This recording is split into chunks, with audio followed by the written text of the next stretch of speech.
चारित्री भेद पढ़ रहे थे, तो 7 वेदों का वर्णन आया है, चारित्र के 7 वेद। तो उसमें जो सामायिक चेतन प्रस्तावना जो 7 वेद है, उसमें असंयम को क्यों रखा जाता है? उसमें असंयम और संयम को क्यों रखा गया है? और एक संयम मारना, ठीक है ना। तो जब संयम के वेद सामान्य बोलते हैं तो सामायिक संयम, छेदो प्रस्तावना, परिहार, शुद्धि, सूक्ष्म संप्रदाय, यथार्थ, 5 प्रकार के जो संयम होते हैं। और जब चारित्र के वेद आते हैं तो उसमें 13 प्रकार के चारित्र आते हैं, 5 महावेद, 5 समिति और 3 जो है बुद्धि, जैसे 13 प्रकार। बाकी जब मारना का वर्णन चलता है तो मारना में जो है वहाँ पर असंयम और देश रगत आदि भी उसमें लिया जाता है। तो इस प्रकार से जो है, क्योंकि वो भी एक अंश में संयम की जो है कोटि में आता है। तो श्रावकों का संयम क्या है? तो देश संयम है, ठीक है ना, और साधुओं का सगल संयम है।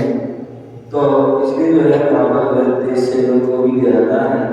और असंयम, क्या असंयम है, वो संयम के अभी निकट है, अभी संयम प्राप्त नहीं है, लेकिन संयम प्राप्त आगे कर सकता है, ठीक है ना।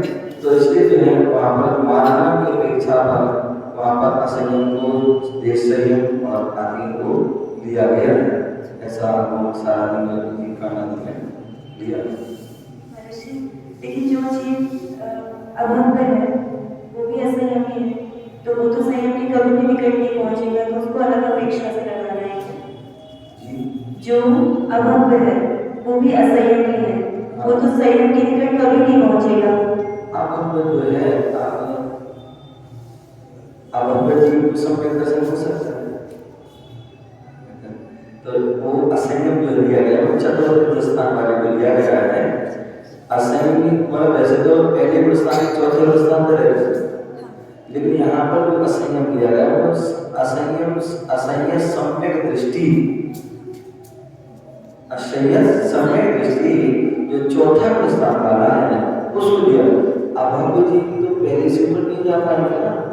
अच्छा, मतलब असंयम के साथ असंयम तो है लेकिन सम्यक दृष्टि है। हाँ, असंयम सम्यक दृष्टि है, वो उसका भेद है, ठीक है ना।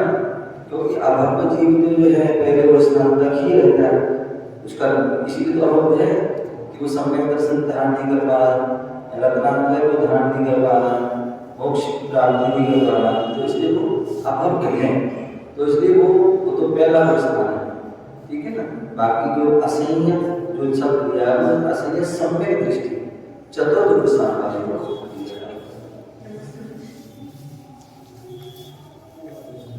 होता है, नहीं कर पाते हैं, लेकिन अपन प्रवचन दिन भर टीवी में सुनते रहते हैं, सभी महाराजों के प्रवचन सुनते हैं, तो क्या वो भी स्वाध्याय की श्रेणी में ही आएगा?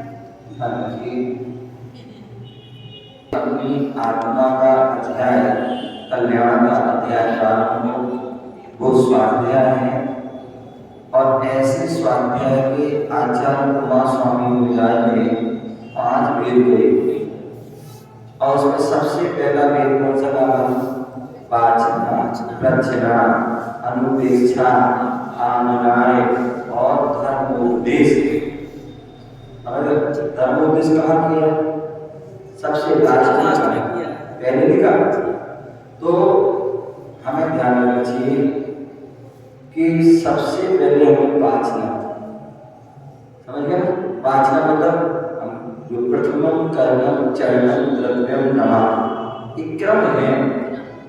हम प्रथमानि योग का जो ग्रंथ है जिसमें 63 सलाका महापुरुषों के पुराण चरित्र हैं, ऐसे उन ग्रंथों को क्रम से हमें पढ़ना चाहिए, ठीक है ना। प्रथम अवस्था में तो वाचना है, वो वाचना है, ठीक है ना।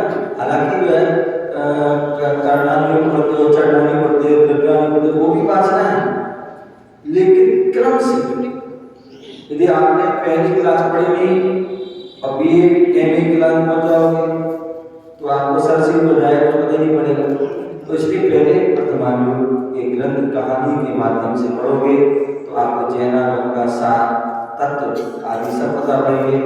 उसके बाद अगर वर्तमान युग का काफी अच्छा ज्ञान हो जाता है तो फिर किसी गुरु आदि के माध्यम से कर्णानियों के ग्रंथ को पढ़ना चाहिए।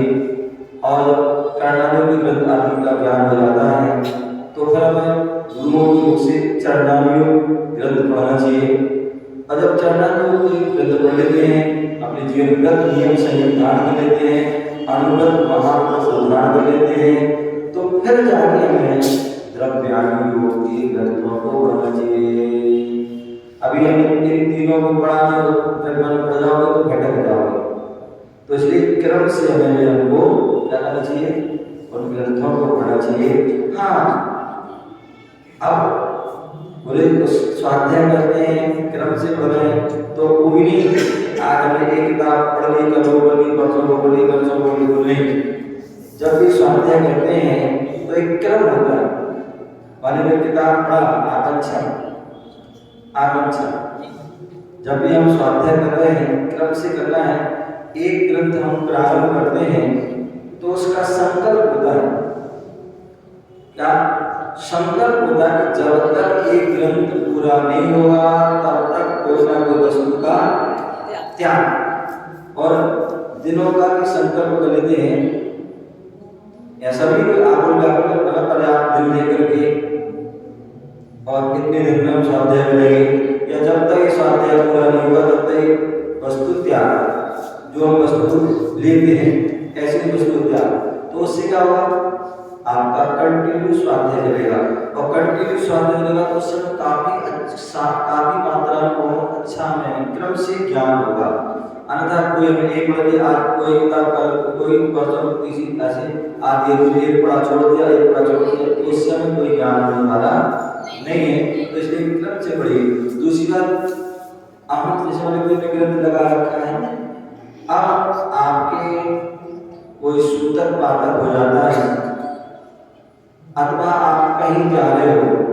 अभी एक बहन आई थी सुरभि बहन न्यूयॉर्क से, बहुत अच्छी थी उनकी अच्छी भावना। मैं उनको एक किताब देने लगा रत्नकांत शराबकाचार्य की चरणानियों का ग्रंथ है, मैंने कहा इसको पढ़ना। तो मुझे श्री मैं इसको नहीं ले जाऊंगी। क्यों? बोले मुझे फ्लाइट में जाना है और फ्लाइट में चप्पल आदि जूते आदि पहन के जाएंगे, इसलिए हम जो है शास्त्र की हमारी विनय नहीं हो पाएगी। तो मैं बहुत अच्छी बात, तो एक क्या है विनय। तो कहने का तात्पर्य यदि हम जो है कहीं बाहर जा रहे हैं आ रहे हैं, समझ गए ना, आपका सूतक पाकर लग जाता है या पैरों की समस्या हो जाती है, मंदिर आदि नहीं आना, तो ऐसी अवस्था में वो स्वाध्याय का कैसे करें। तो उनके लिए कहा प्रच्छना, आपस में भी कोई जैसे कहीं जा रहे हो, चार लोग हैं दो लोग हैं, आपस में एक दूसरे प्रश्न कर रहे हैं, कोई भी जो आप पढ़ रहे हैं उसी संबंधी या कोई भी पूछ सकते हैं, धर्म संबंधी पूछ रहे जवाब दे रहे, पूछ रहे जवाब दे रहे। तो ये क्या है प्रश्न। अथवा अगर कोई भी नहीं है, मान लीजिए आप अकेले हो, मंदिर नहीं आना, तो मन में क्या मिला है, आपस में जो हमने पढ़ा उसमें हम स्वयं प्रश्न कर रहे हैं और स्वयं उसका हम जवाब दे रहे। तो ये क्या है प्रश्न। जब हम लोग पूज्य गुरुदेव के साथ मंगल विहार करते थे तो प्रारंभ अवस्था में जब ब्रह्मचारी अवस्था में थे या दीक्षा होने वाली अलग अवस्था में थे तो कभी बार थकान हो जाती थी, तो गुरु जी कहते थे जिह्वार पर सवार होकर विहार कीजिए।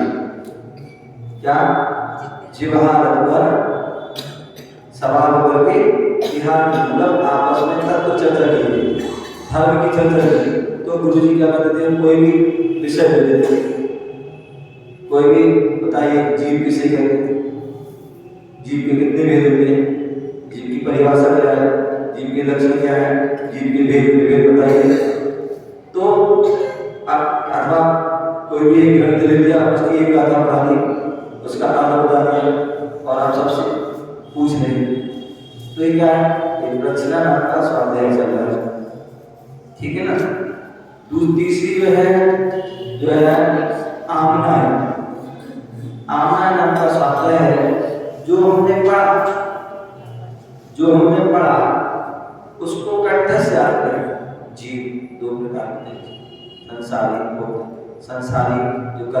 कहते हैं मुक्त कर्मों से रहते हैं आदि आदि क्या करें इसका हम कंठस्थ याद कर रहे हैं अथवा तत्व कितने होते हैं तत्व सात जीव अजीब आस्वादन संपर्क जीव अजीब आस्वादन संपर्क जीव अजीब आस्वादन क्या कर रहे हैं हम उसको कंठस्थ याद कर रहे हैं तो ये क्या होगा नहीं अनुपेक्षा कोई भी हमने विषय पढ़ा उसका चिंतन कर रहे हैं क्या कर रहे हैं कोई भी चिंतन कर रहे हैं कोई भी विषय ले लिया तत्व का ले लिया पदार्थ ले लिया द्रव्य ले लिया अथवा कोई भी परिवेश किसी प्रकार का कोई विषय ले लिया और उसका चिंतन कर रहे हैं संवेशी बुद्धि का चिंतन कर रहे हैं ध्यान कर रहे हैं गिरनार सोनागर आदि कोई भी क्षेत्र का क्या कर रहे हैं ध्यान कर रहे हैं ये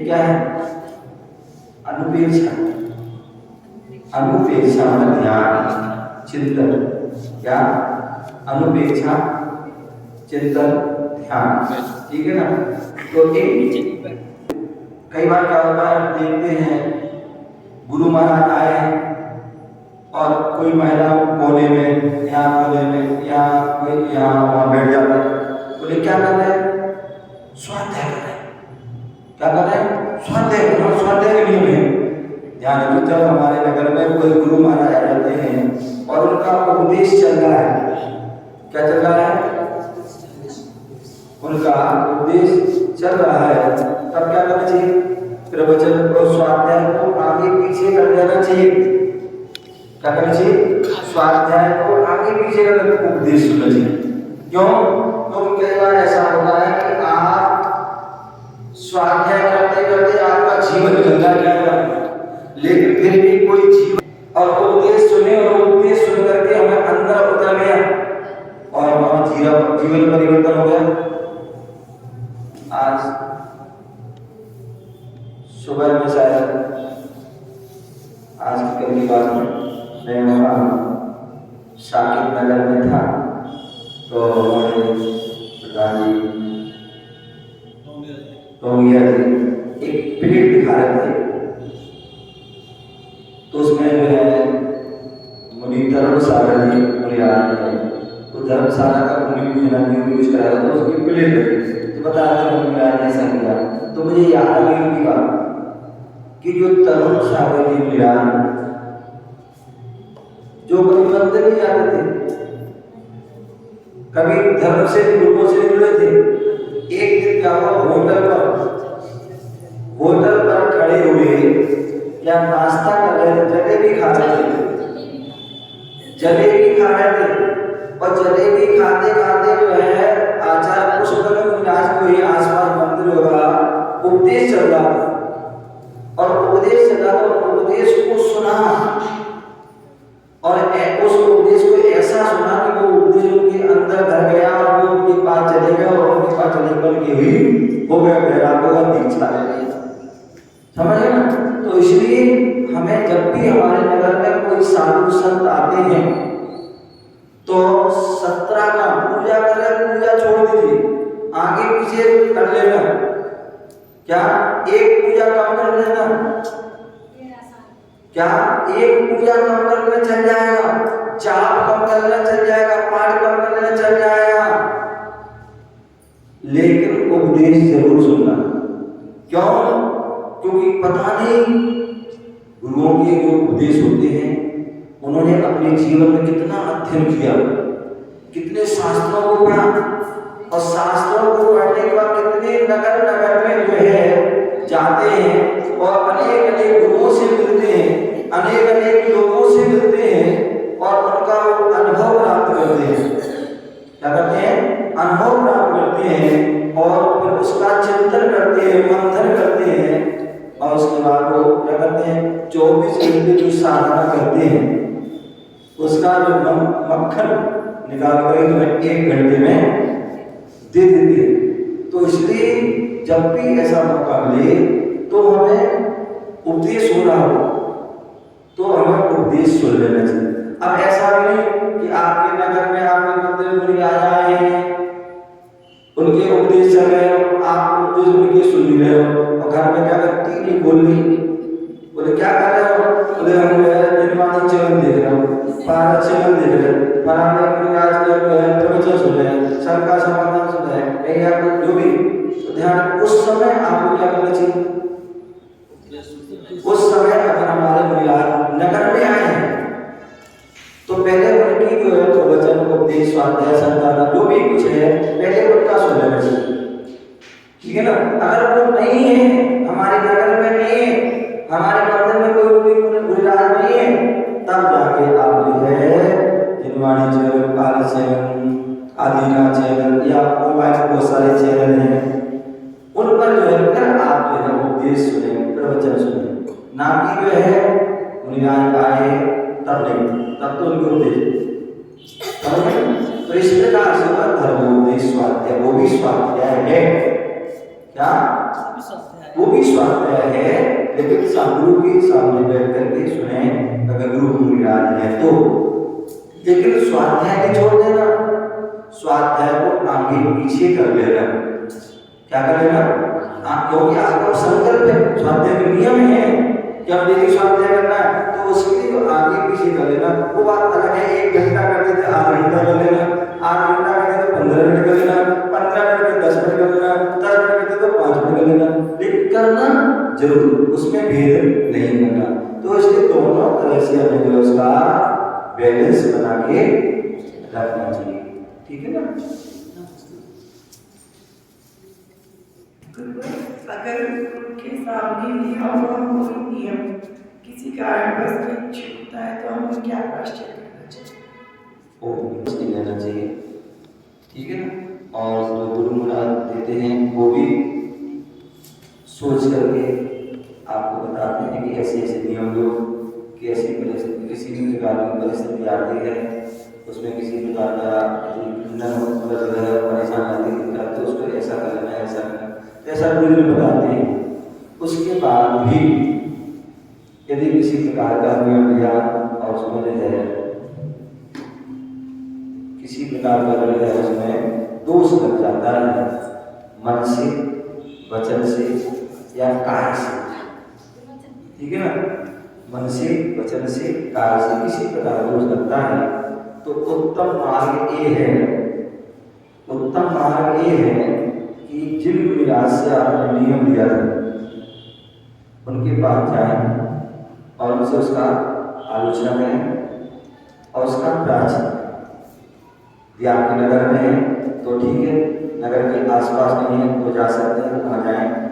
या आजकल ये दूरसंचार इसके माध्यम से भैया दीदी आदि के माध्यम से व्यवस्था हो सकती है तो वो करें।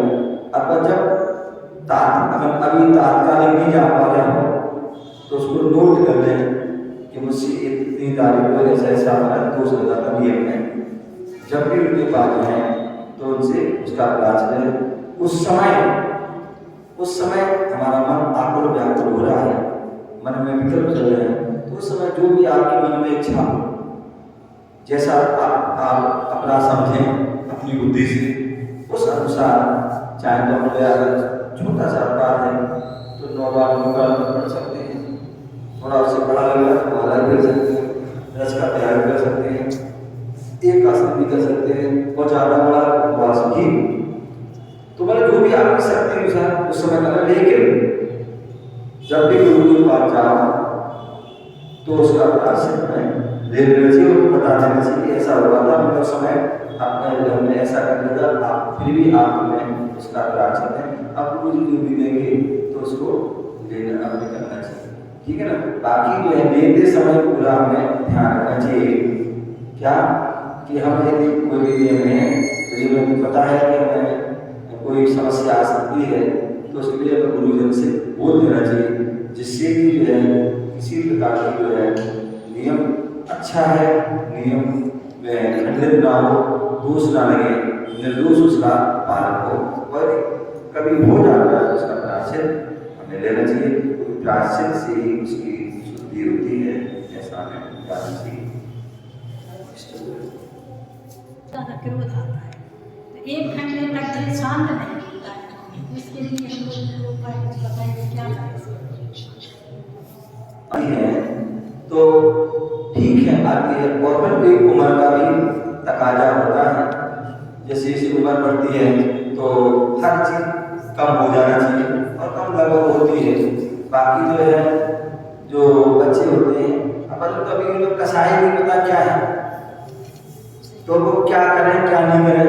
पहले तो उनको पढ़ाए ना, पाठशाला लगाए और पाठशाला को बताएं कि बेटा ये कसाई होती हैं और ये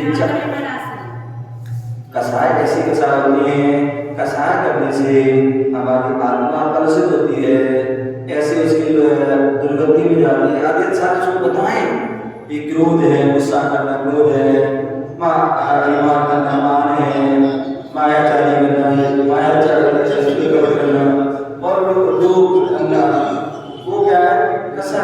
तो पहले उसको पता है, उसकी कहानी सुनाए। आराधना करना कुछ ग्रंथ है, क्या आराधना करना कुछ ग्रंथ है। अथवा जो रत्नगढ़ साहब का चार में भी या बहुत सी जगह बालगुरुग्राम में भी कसाई की जो है वीडियो आती है मोबाइल में आजकल, या कहाँ चोरी कहाँ है, देखो उन्होंने क्यों किया था, है क्रोध व्यक्ति कैसा होता है, उसका क्या उसके लक्षण होते हैं, क्या उसकी हानि होती है, वो सारी चीज बताओगे। तो पहली बात तो पहले आपको फॉलो करना पड़ेगा। होता क्या है, आप गुस्सा करें, आप जो है गुस्सा करें, चाहे बहू पे कर रहे हो, चाहे बच्चे पे कर रहे हो, चाहे पति पे कर रहे हो, चाहे पोता पे कर रहे हो, चाहे पड़ोसी पे, किसी ने गुस्सा कर रहे हो। मैं हमेशा कहता हूँ बच्चे जो होते हैं सिखाने से नहीं सीखते, सिखाने से नहीं सीखते, अब देखने से सीखते हैं, सुनने से सीखते हैं। आपने उनको क्या सुनाया? कभी आपने बच्चों को गाली देना सिखाया क्या? अब सब बोलना सिखाया क्या? आजकल तो मोबाइल आ गए। सुनो सुनो, मोबाइल छोड़ो, मैं क्या कह रहा हूँ, बच्चों को कोई तुमने गाली देना सिखाया क्या या कोई अपशब्द देना सिखाया क्या? नहीं सिखाया। वो अपने आप कैसे सीखे?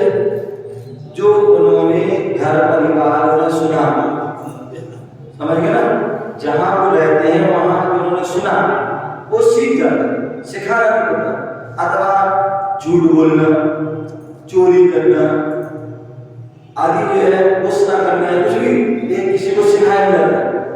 अब तो वो देखने से सीखते हैं। अम्मा क्या कर रही है, पापा क्या कर रहे हैं, मम्मी क्या कर रही है, पापा क्या कर रहे हैं, वो जो देखते हैं वही करना प्रारंभ करते हैं। इसलिए कहते हैं यदि हम चाहते हैं कि हमारे बच्चे अच्छे रहें, अच्छे से संस्कार आए, तो सबसे पहला हमारा कर्तव्य है कि हम स्वयं अच्छे बने। क्या स्वयं अच्छे संस्कार बनो। पहले हम अपने आप गुस्सा नहीं करेंगे, हम क्रोध नहीं करेंगे, हम मान नहीं करेंगे, मायाचारी नहीं करेंगे, लोभ नहीं करेंगे, हम झूठ नहीं बोलेंगे। समझ गए ना? पहले आप जो है संकल्प लो, आप उसको जीवन में उतारो, तब जाके आप उससे कहोगे, तब वो सुनेगा।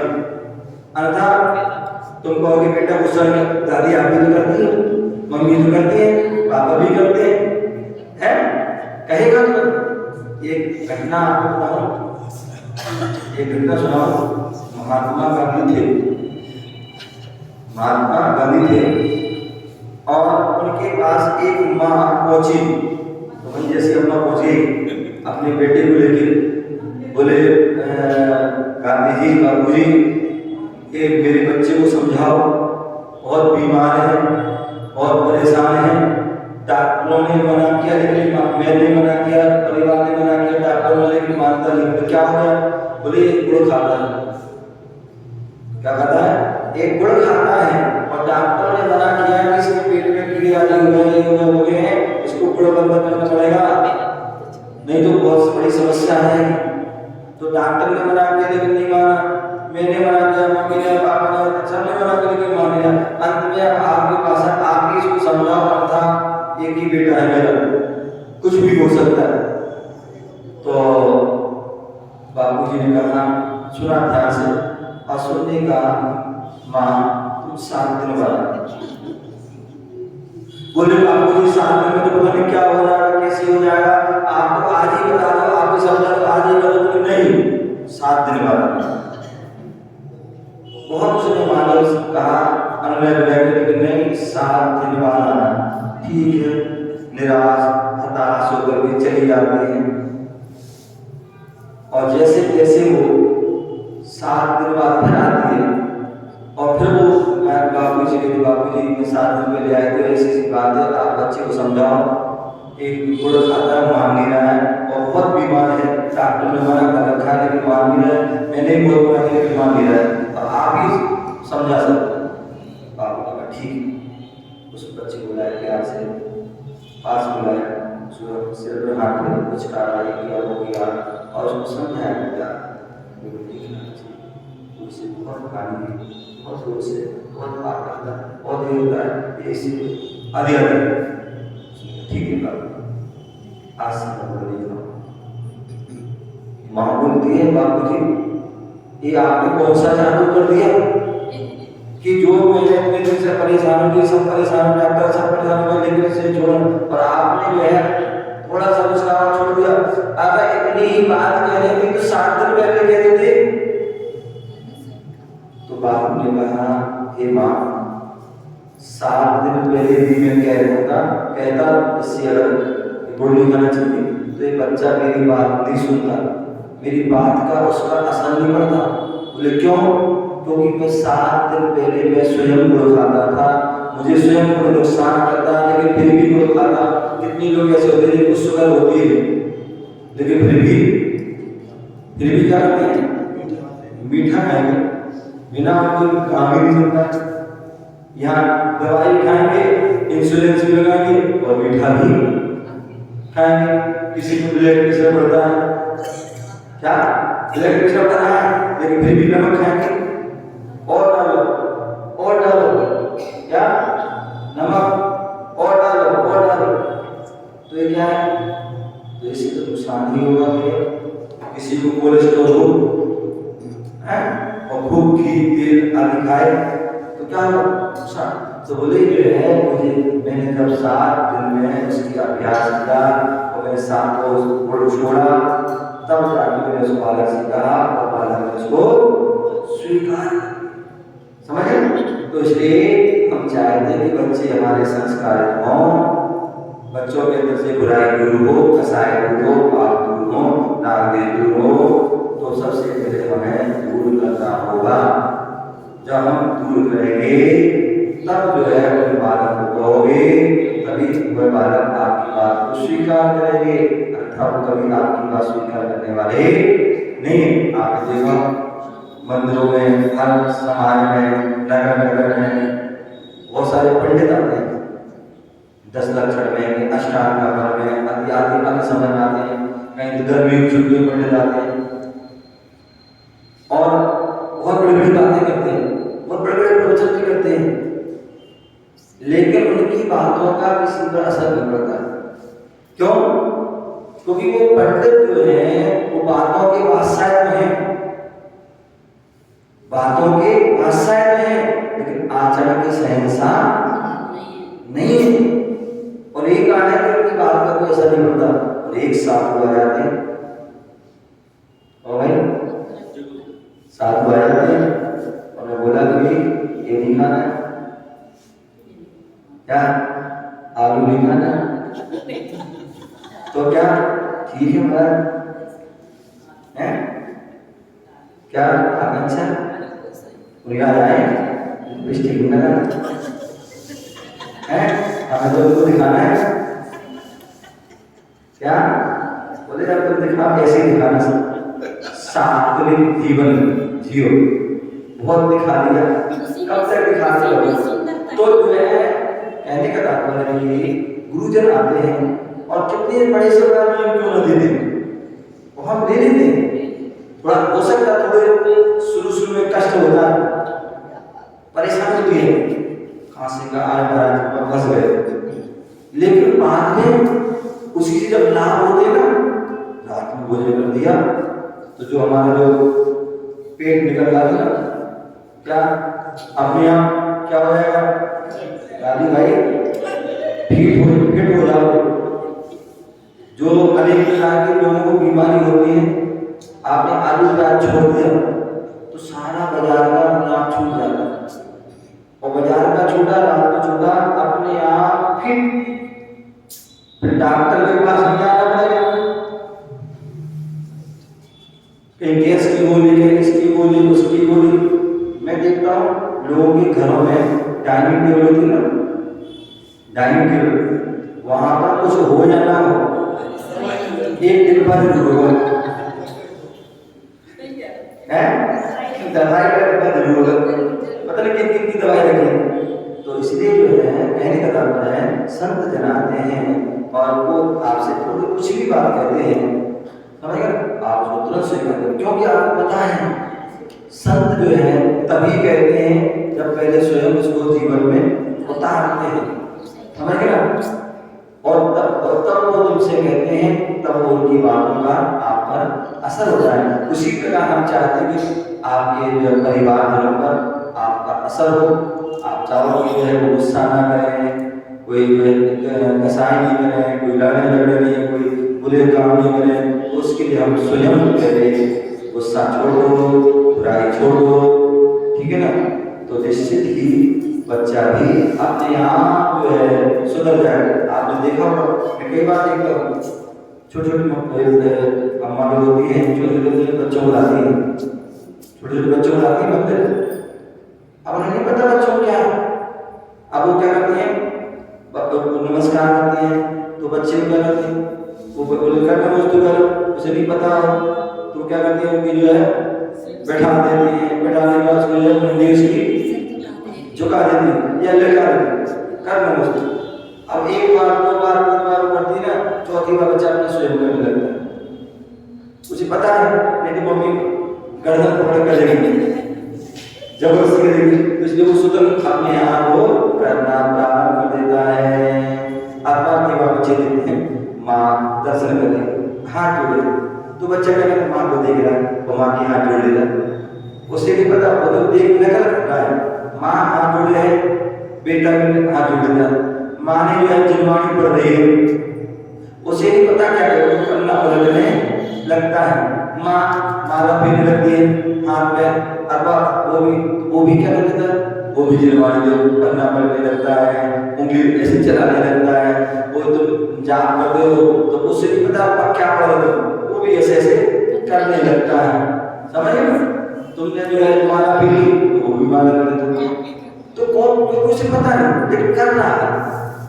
यदि आप अच्छे काम करोगे तो वो भी अच्छा काम करेगा, और तुम बुरे करोगे तो वो भी पिताजी हैं, बीड़ी पीते हैं, सिगरेट पीते हैं और उन्हें फेंक दी और बच्चे देख ली, वो चुपके से जाएगा और बोलेगा कोई पापा पी रहे थे हैं, वो पीने लगता है।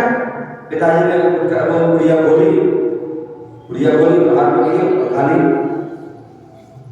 है, अब वो कई बार बुढ़िया फेंकी, उसे का दाना दे गया, कुछ रह जाता है, और बच्चे ने उठाया, वो जलाई, वो बोले खा ले। तो ये क्या है, जैसा तुम कर रहे हो बच्चा वैसा ही कॉपी करता है, समझ गए ना। तो इसलिए हमें चाहिए कि बच्चा कॉपी करे, ऐसे काम करो जिससे वो कॉपी अच्छी कॉपी करे, अन्यथा कॉपी आपने बच्चों को कॉपी करना, पेस्ट करना, फॉरवर्ड करना, रिवर्स करना, ये सबको सिखा रखा है, तो वही करना प्रारंभ कर देते हैं, ठीक है ना। तो पहले हम गुस्सा आदि है छोड़े, फिर बच्चे अपने आप देखना अच्छे भी छोड़ देंगे। बाकी वो जो है अच्छा है कि आप जब नहीं करोगे आप फिर उनको समझाएं, बेटा गुस्सा नहीं करना चाहिए, क्रोध नहीं करना चाहिए, हानि है, इससे हमारी गंभीरता हो जाती है, इससे हमें जो है एक प्रकार का सिर दर्द हो जाता है, पेट ये हो जाता है। आगे फिर बताओगे तो वो सुन लेगा, समझ लेगा। बच्चे बहुत होशियार, बहुत इंटेलिजेंट है, इसलिए मैं हमेशा कहता हूँ बच्चों को कभी बेवकूफ नहीं कहा करें। कई बार होता है ना, एक महाराज ये बच्चा हमारा बेवकूफ है, इसको कुछ नहीं आता, क्या बच्चा हमारा बेवकूफ है, इसको कुछ नहीं आता। ध्यान रखिए बच्चा बेवकूफ है, आजकल के माता पिता बेवकूफ हैं, जो बच्चों को जन्म से जो है जो बातें आती हैं वो तुम्हें नहीं क्या तुम्हें नहीं आती? जो आज बच्चे को ABCD जो है प्ले स्कूल में सब सिखाई जाती है। मैंने 6वीं क्लास में पढ़ी थी, क्या मैंने जो है ABCD आदि जो 6वीं क्लास में थी, 1 2 3 आदि 6वीं क्लास में थी। और यहाँ प्ले स्कूल में या उसके पहले जो फलों के नाम, ऐसे जानवरों के नाम, इसके नाम, उसके नाम, ये मैंने 6वीं साल में आगे में पढ़ा था। और यहाँ पर प्ले स्कूल में मोबाइल जो है अच्छे से जो चला पाते हैं और वो सारा फंक्शन खोल देंगे, कितने तो लोग बंद कर देना वो सब खोल देंगे, हमें लैपटॉप चला देंगे, कंप्यूटर मतलब क्या क्या कर देंगे। तो ये सब क्या है?